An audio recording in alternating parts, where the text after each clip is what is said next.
দেখো আমি কাজ করার পরে মানে ছুটি তারপরে সবজি নিয়ে যাচ্ছি বাড়িতে। দেখছো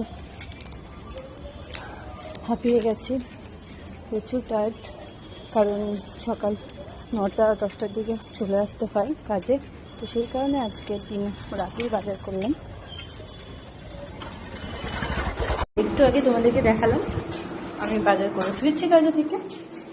এবার কি কি বাজার করলাম সেটা শেয়ার করবো। তার আগে দেখো কিচেন পুরো অগোছালো হয়ে পড়ে আছে। খেয়েছি যেভাবে মর্নিংয়ে খেয়েছি সেইভাবেই এইভাবে রেখে দিয়ে চলে গেছি। এবার সাফ সাফাই করবো, তারপরে ডিনারের জন্য খাবার বানাবো। তো চলো দেখাই তোমাদেরকে কি কি বাজার করেছি। দেখছো সব কিছু অগোছালো হয়ে পড়ে আছে। দেখো এখানে টমেটো কিনেছি, যেহেতু আমি একা থাকি তো এখানে একটাই বেগুন কিনেছি, একটাই বেগুন এনাফ।